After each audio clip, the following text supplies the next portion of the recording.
제가 요즘 제 개인적으로 이렇게 말씀을 매일매일 묵상하는 말씀이 요즘 제가 시편 말씀을 제가 개인적으로 요즘 말씀을 묵상하고 있어서 오늘 본문 말씀을 이렇게 묵상하면서 말씀을 전하게 되었습니다.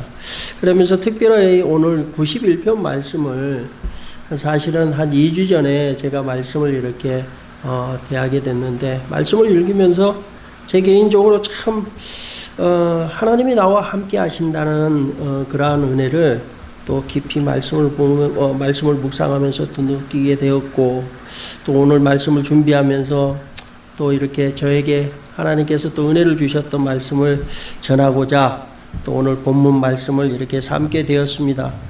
그러면서 한편으로는 이런 생각을 해보게 되었어요.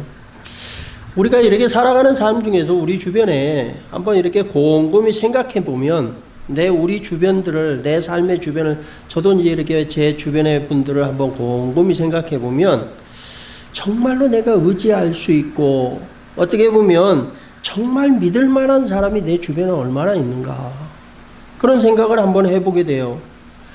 제가 이렇게 제 삶을, 지금까지 인생의 삶을 이렇게 살아오면서 정말 지금 현재 내 주변에 제가 정말로 의지할 수 있는 사람이 몇 분이나 계신가, 그리고 정말로 믿을 만한 분이 내 주변에는 얼마나 있는가.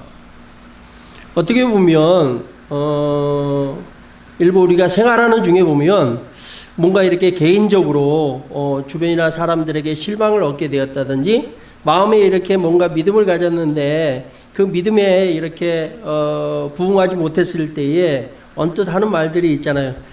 세상 믿을 게 없다. 아니면은 뭐 사람한테 실망을 갖게 되면 참 사람 믿을 만한 사람 없다, 이런 말씀을 다 하는 경우들이 있잖아요. 근데 그게 사실입니다. 세상이 참 믿을 만한 구석이 없는 세상을 우리가 살아가고 있는데, 우리가 육신적으로 세상에 살아가다 보니까 세상을 얼마나 의지하고 살아가는지, 그리고 세상에 얼마나 믿음을 갖고 살아가는지 모릅니다. 예를 든다고 그러면 우리 가까이에 믿을 만한 지체로 이렇게 생각되어지는, 어떻게 보면 가족들도 있을 수 있고요. 또 나를 낳아주신 부모님 얼마나 의지되고 믿을 만합니까?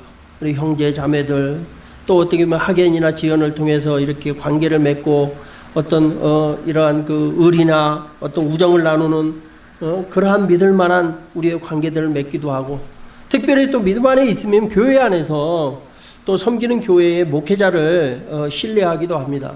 요즘 시대는 그런데 신뢰하지는 못하는 부분에 한 지역에 목사님들이 끼어 있는 경우들이 있어요.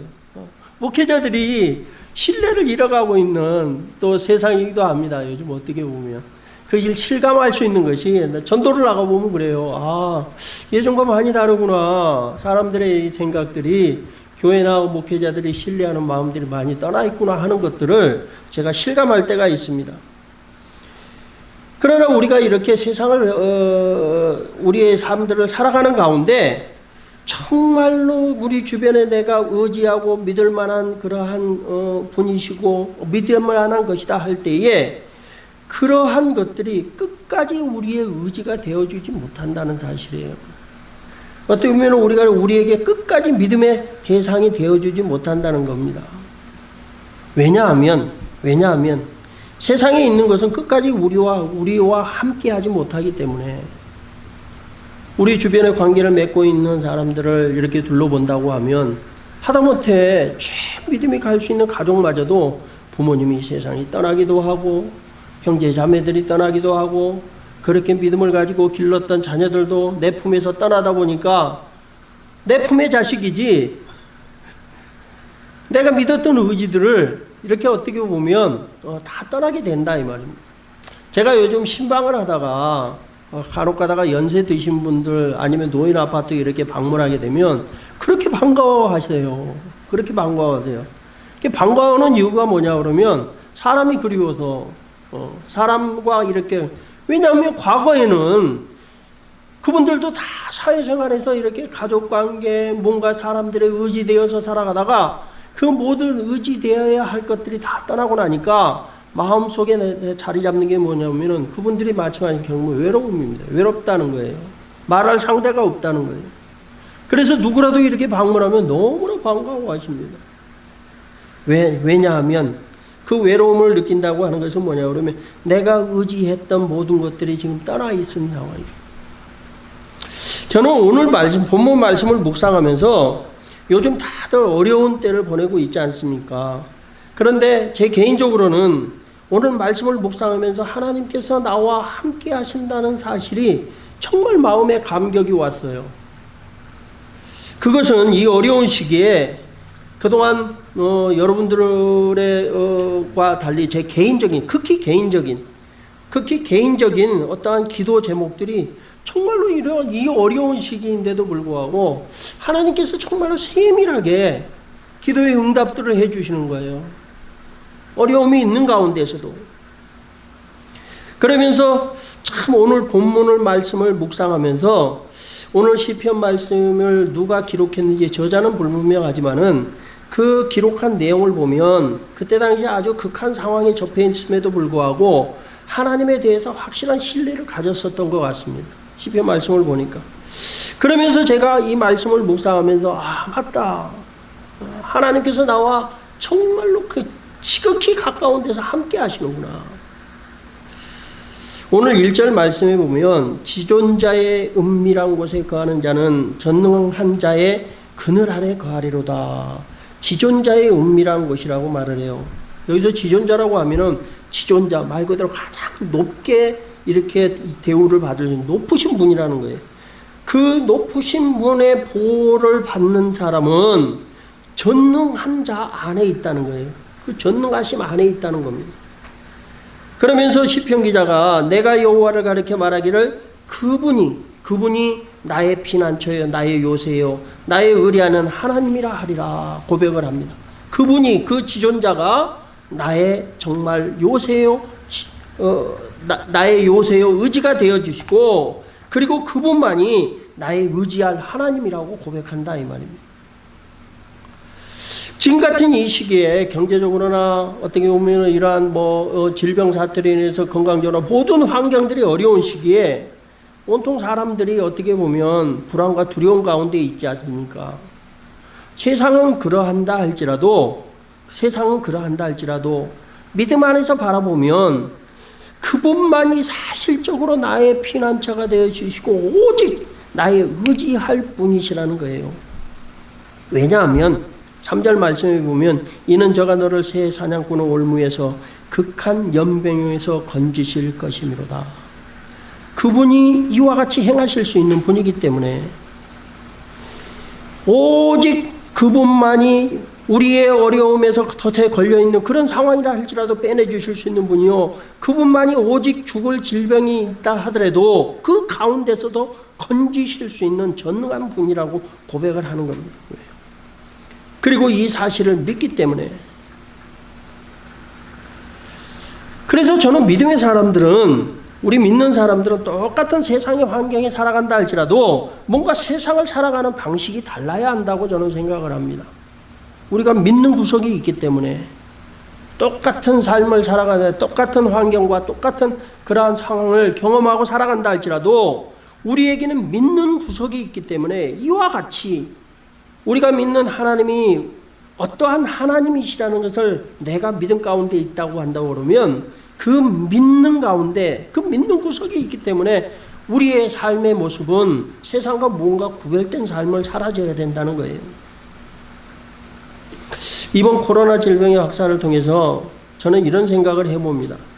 하나님께서 무엇을 하고 계실까? 지금 하루 이틀도 아니고 이렇게 질병이 만연된 때가 있었습니까? 모르겠습니다. 제 기억으로는 세상에 무슨 독감도 유행되고 어떤 것들이 이렇게 유행되었을 때에 이와 같이 긴 시간 동안 사람들의 삶이 제한받았던 적이 없었던 것 같아요.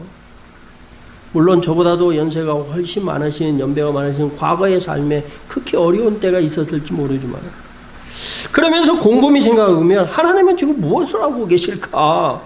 이 상황 가운데 그런 생각을 하면서 이러한 상황이 하나님의 어떤 뜻하심이나 하나님의 어떤 계획으로 우리에게 임해진 사실은 아니라고 생각이 되지만 그러나 제 생각에는 하나님께서 그냥 지켜보고 계신다는 느낌이 드는 거예요. 하나님이 이런 질병을 허락하시지는 않으셨다 할지라도 지켜는 보고 계신다는 느낌이 드는 거예요. 이 상황을 두고. 그러면서 우리 믿음의 사람들이 정말로 이 상황에서 정말 구별된 모습으로 어떻게 살아가나, 이러한 상황을 하나님께서 보고 계시지 않나. 오늘 7절 말씀에 보면 이런 말씀을 합니다. 이런 고백을 합니다. 시편 기자가. 천인이 내 곁에서 만인이 내 우편에 서서 엎드러지나 이 재앙이 내게 가까이 못하리로다. 이 말씀의 상황을 그대로, 말씀 그대로 유출해 보면 모르겠어요. 제가 극히 개인적이고 이기적인 생각일 수 있지만 재앙이 임해요. 재앙이 임하는 가운데 사람들과 똑같은 위치에 있다 이 말입니다. 막 재앙이 임하는 세상에 만연된 재앙 가운데 같은 상황이 임해 있는데 내 옆에서 막 1000명이 막 죽어 자빠지고 내 왼편에서 오른편에서 막 10,000명이 죽어 자빠지는데 그 상황 가운데서도 내게는 그 재앙이 절대 가까이 임하지를 않고 있는 거예요. 만약 그 상황을 요 말씀 그대로 유추해서 생각을 해보면 내가 믿음 가운데서 있는데 하나님께서 나를 지키시고 내 주변에서 막 온갖 세상의 재앙이 함께 다 임한다 할지라도 막 수많은 사람들은 내 옆에서 자빠지고 넘어지고 정말 죽어지고 하는 상황에서도 내게는 그러한 질병이 하나도 임하지 않고 있다. 어떻게 보면 극히 개인적일 수 있고 이기적인 생각일 수도 있지만은 그러나 하나님께서 나를 그렇게 지키시고 세우시고 있다고 한다고 그러면 그 감격이 어떻겠느냐 이 말. 저는 그 생각을 한번 유추해 보는 거예요. 그 상황에서 어떤 마음일까? 그래서 시편 기자는 고백을 하는 것 같아요. 그때 당시에 이 시편 기자는 그 개인적으로 어떠한 상황을, 어떠한 어려운 환경과 상황을 경험하면서 이 시편을 기록했는지 고백했는지 모르겠지만은 이와 같이 주변을 둘러보면 그 재앙이 내게 임하지 않냐는 그 상황을 볼 때에 9절 말씀에 보면 내가 말하기를 여호와는 그러니 나의 피난처시오 나의 지존자이심으로 그 지존자로 거처를 삼는다고 고백한다 이 말입니다. 그러면서 10절에 화가 내게 미치지 못하며 재앙이 내 장막에 가까이 오지 못하리니 내게는 어떠한 재앙도 내리지 아니하고 내 장막에는 어떠한 재앙도 가까이 못하는. 그러면서 11절에 저가 너를 위하여 그 사자를 명하사 내 모든 길에 너를 지키게 하심이라. 그분이, 그 지존자가 되시는 분이 천사들에게 명령을 해서 네가 가는 길마다 너를 지키신다는 거예요. 하나님이 나를 그렇게 인도하신다는 사실을 믿음이 가져질 때에 아까 제가 그래서 서두에 말씀하신 것처럼 지금 이러한 시기와 이런 상황 가운데서 곰곰이 말씀을 묵상할 때에 하나님께서 나를 지키고 계신다는 사실이 너무나 감사한 거예요. 그리고 그것이 확실하게 믿음으로 다가서는 겁니다. 그 하나님이 어떻게 지키시느냐 하면 저가 너를 위하여 사자들에게 명하사, 쉬운 성경에 이렇게 번역되어 있는 성경에 보면 천사들에게 명했다고 되어 있어요. 천사들에게 명하사 네 가는 길마다 너를 지키신다는 거예요. 말씀이 믿어지면 어떻게 가만히 있을 수 있겠습니까? 하나님이 나를 위해서 천사들의 명에서 그 너를 지키기 위해서 너를 지켜주고 있다는 사실에 대해서. 그러면서 12절에 너희가 그 손으로 너를 붙들어 발이 돌에 부딪히지 않게 하리로다. 하나님의 명을 받들은 천사들이 나를 어떤 돌에 부딪히지 넘어지지 않게 붙들어 주신다는 겁니다. 이 말씀의 내용이 사실적으로 정말 내게 임하고 있다고 한다고 그러면 어떤 마음이 들겠어요? 그래서 제가 말씀을 묵상하면서 하나님께서 정말로 나와 함께 하신다는 사실이 너무나 감격이 되어지는 거예요. 하나님이 이와 같이 그때 그 시편 기자를 붙드시는 하나님이셨다고 한다고 하면 나도 동일한 그 믿음을 갖고 그 하나님을 지존자로 삼고 정말로 오직 의지할 분으로 내가 섬긴다고 하면 이와 같이 하나님께서 나를 보호하시고 계시지 않겠느냐. 그리고 내 삶에 있는 부분들을 하나님께서 감당해 주시고 계시는 것이 아닌가. 여러분 지금까지 어떤 질병 때문에 이렇게 사람들의 생활이 정말 이렇게 제한되고 거리를 둬야 되고 뛰어 앉아야 되고, 서로 반갑게 만나면 서로 허구하고 잘 지냈느냐고 반갑게 악수를 나누고 해야 될 터인데, 이런 질병 하나로 인해서 사람의 관계들을 멀게 만들어지고, 그리고 그 거리를 띄게 만들고 가까이 하지 못하고. 참 요즘 이렇게 제가 신방을 하게 되면, 제가 이렇게 전도도 나가고 과거에 있다고 하면 주변에서 그래요. 목사님 요즘 다니면 안 됩니다. 말죠. 주의해야죠. 특히나 목회자는 여기저기를 다니면 어디든지 이렇게 불규칙하게 저절로 다니기 때문에 진짜 조심해야죠. 그러면서 제 마음 가운데 그런 생각이 드는 거예요. 그래도 목회자로서 할 것은 내가 해야 된다고. 조심하고 주의하면서 그래도 찾아가서 기도해 줘야 되고, 정말 이 비즈니스들을 보면 문 닫고 얼마나 어려움을 겪는지 나가보면, 이민 생활에서 여유 있게 사시는 분들이 얼마나 있습니까? 어떻게 보면 한 달 벌어서 렌트비 내고 인건비 주고 그리고 겨우 생활비 사용하고, 그리고 보면 잔고에 얼마나 이렇게 돈을 저축해 놓고 사시는 분들이 얼마나 있습니까? 없어요. 정말로 한 달, 1년 열심히 살면서 그것을 또 입고하고 자녀들을 또 양육시켜 나가고, 그래도 집의 환경들을 조금씩 여유 있게 늘려나가고, 그걸 뿐이지, 이와 같이 이러한 사태로 인해서 삶의 제한을 받다 보니까 경제적으로도 큰 어려움을 겪는 거예요. 그래도 미국이란 나라가 어떠한 정부의 정책으로 인해서 조금 이렇게 경기들을 부양하기 위해서 어떤 재정적인 지원을 해서 좀 별일을 보기는 했지만은, 그러나 많은 어려움들을 겪고 있습니다. 그리고 마음의 두려움들을 갖고 있어요. 앞으로 또 어떻게 할 것인가? 올 1년 후반기를 어떻게 보낼 것인가? 그런데 제 마음에는 그러한 제한이 있다고 그래서 저는 그냥 그 배후에서 기도만 하고 있지는 못할 것 같아요. 대신 주의할 거, 위생적으로 갖춰야 될 거, 마스크도 하고, 뭐 가까이 접촉했다고 그러면 문 밖에서라도 가서 별일 없느냐고.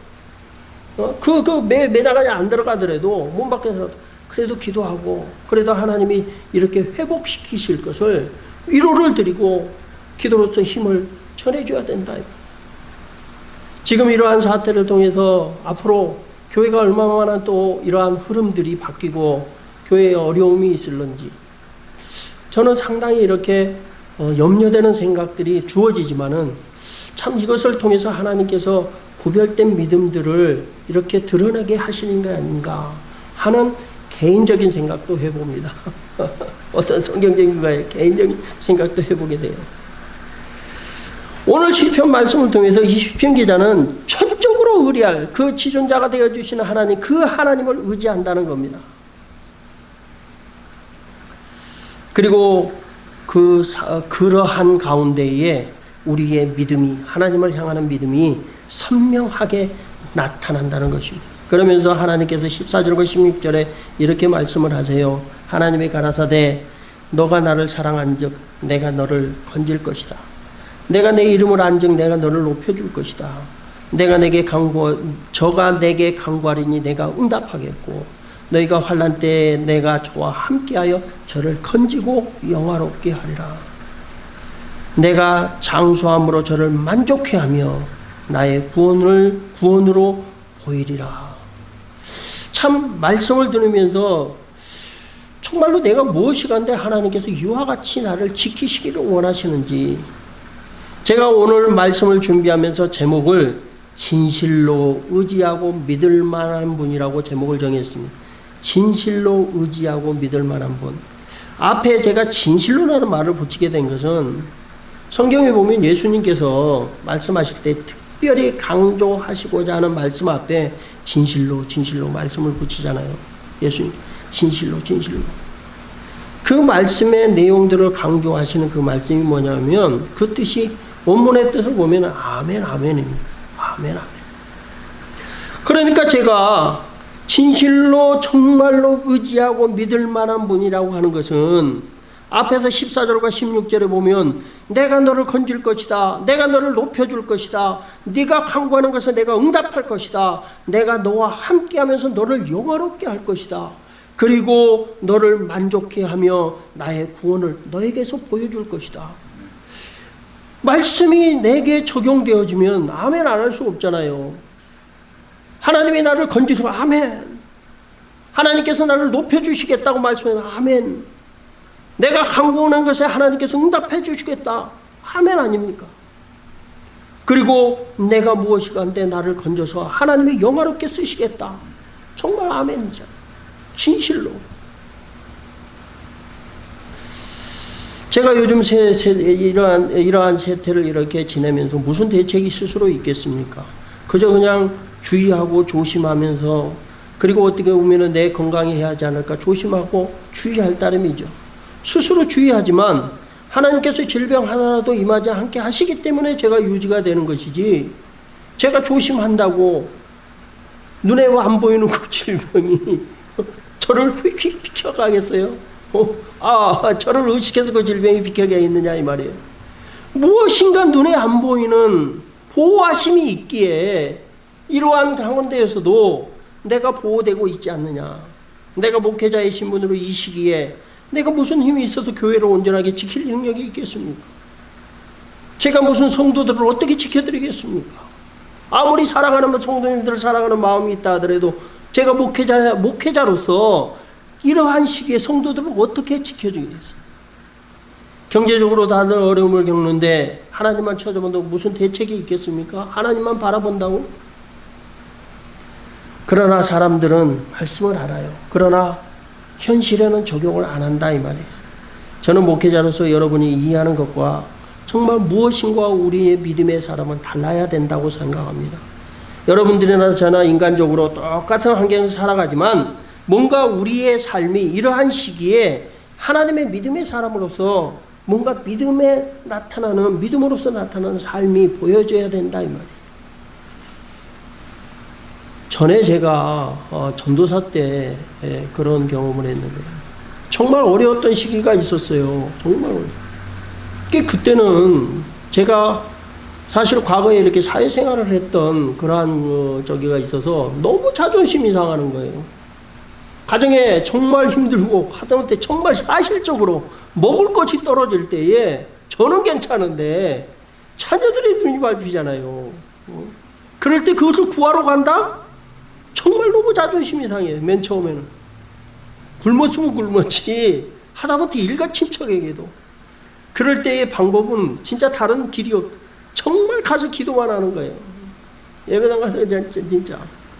그때 기도할 때에 피해가는 거죠. 사실은 피신이죠. 피신. 집에 면목이 없으니까. 그렇게 피신해서 기도하다가 그래도 안 되면 또 도망가듯이 기도 들어가고 처리하고 금식하고 어쩔 수 없이 그거는 제 자의적으로 이렇게 해야 돼 하나님이 그게 아니라 정말로 황망한 상황에 어쩔 수 없이. 그럴 때 주변에서 시선들은 뭐라고 얘기를 하냐면 저에게 무책임한 가장, 무책임한 남편, 무책임한 아버지로 보이는 거예요. 아무리 믿음이고 전도사 이런 직분을 가지고 하나님 앞에 막 구하고 절실히 기도한다 이게 보이는 것이 아니라 무책임한 사람으로 보이는 거예요. 그러면서 하는 얘기가 저한테 전도사님 기도만 하면 나옵니까? 기도하면서 그래도 뭔가 이렇게 사실적으로 가서 뭐가 구해야죠. 기도만 하면 하나님이 줍니까? 제가 그때 하는 얘기가 있었어요. 성경에 보면 구하면 주신다고 했으니 내가 한번 도전해 보는 겁니다. 그런데 그때 사실은 제 개인적인 경험이지만 정말 아무것도 없는데 주시더라고요. 정말 아무것도 없는데 생각지도 않은 일들로. 그러니까 제 상상 속에 있는 것이 아니라 어떻게 이런 일들이 벌어질 수 있지? 어떻게 이렇게 될 수가 있지? 그러면서 지금에 이르기까지 정말 하나도 부족함 없이. 그래서 어떤 분들은 제가 이렇게 과거에 사회생활을 하면서 뭔가 재정적으로 뭔가 이렇게 좀 뒤에 모아놓은 무슨 재정이 있는 줄 아시는 하나도 없어요. 그때 당시에는 참 말 그대로 소위 말하면 잘 나가던 시절이었지만 정말 하나님이 아무것도 없이 정말 하나님만 바라고 그러면서 정말 맹목적일 정도로 하나님께 구하였더니 이렇게까지 정말 인도해 주시는구나. 제가 오늘 말씀을 묵상하면서 정말 하나님의 나를 지키시는구나 하는 감사의 은혜가 있었다고 하는 것은 그냥 말씀의 은혜만 있었던 것이 아니라 3개월 동안에 거듭이 이렇게 대략적으로 제한된 게 한 3월 달부터 제가 알고 있는데 3, 4개월을 이렇게 지나면서 정말 세밀한 거 하나하나까지 하나님께서 채우실 것은 채우시고 또 있을 것은 있게 하시고 또 이렇게 간수할 것은 간수하게 하시고 정말로 저는 기도할 뿐인데 정말로 사실적인 삶을 하나님께서 간섭해 주시는 거예요. 그러니까 더더욱더 자신 있는 거죠.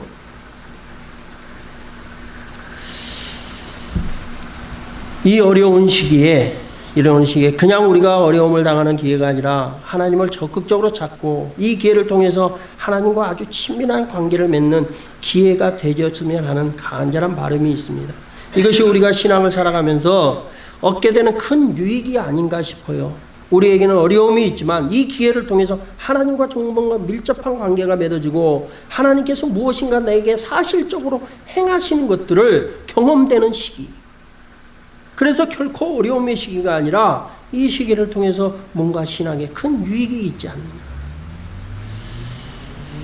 저와 여러분이 우리의 삶을 살아가면서 오직 정말 절대적으로 의지하고 믿을 만한 분은 전능하신 하나님, 그리고 그 하나님께서 우리의 영혼을 위하여서 독생자를 죽이시기까지 우리를 살리신 그 예수 그리스도 한 분만이 오직 우리가 절대적으로 의지할 분이 아니겠습니까? 그분만이 우리의 확실한 구원자라는 사실입니다. 그리고 저는 말씀을 묵상하면서 말씀을 묵상하다가 이 찬양의 가사가 생각이 나는 거예요. 찬송가 464장에 보면, 새 찬송가 406장에 보면 고난 내 영혼 편히 쉴 곳과 풍랑 잃어도 안전한 보고 폭풍까지도 다스려지는 주의 영원한 팔 의지하여 세상 친구들 나를 다 버려도 예수 늘 함께 동행함으로 주의 은혜가 충만하리니 주의 영원하신 팔 의지해 주의 영원하신 팔 함께 하사 항상 나를 붙드시니 어느 곳에 가든지 요동하지 않으면 주의 팔을 의지함이라. 정말로 세상사에 고나고 정말로 쉴 곳이 없고 정말 풍랑이 일 것 같은 그러한 상황에서도 안전한 포구가 되어주시고 우리의 삶에 폭풍이 이를 것 같은 그러한 어려운 환경 가운데서 그 모든 것을 다스려 주시는 그 하나님을 우리가 영원히 그 팔에 의지하겠노라고 찬송합니다.